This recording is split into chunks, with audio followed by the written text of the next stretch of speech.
Hazarat gelin size söyleyeyim.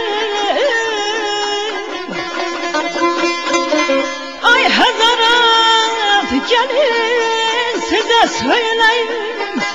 Ah diyelim yaşlı çay oldu gitti.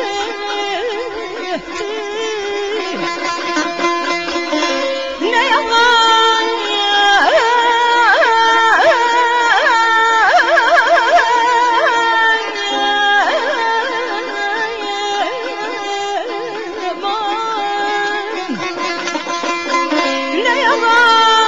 ne beyne paşalanırken hamsi birbirine tay oldu gitti.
Şirin gülen, dosta mehriban gözele, boyunu cay gerdamina, zülfü perişan gözele.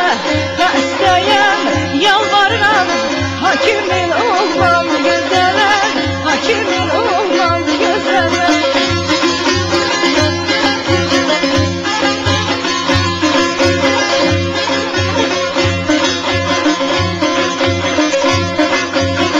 Gözlük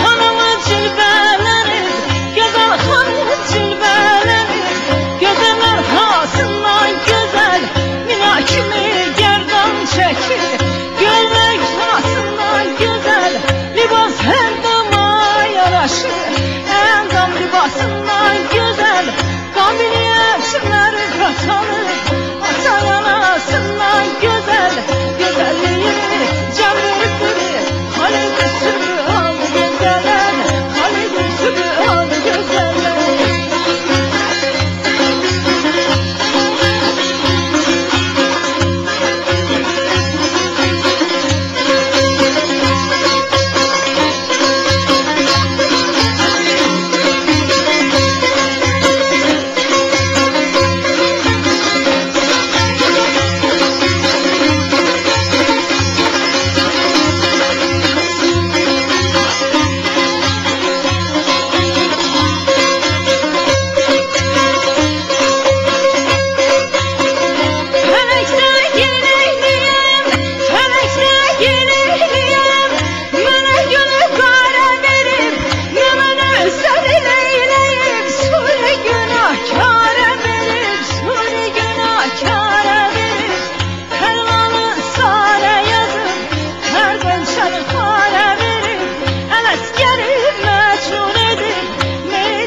Allah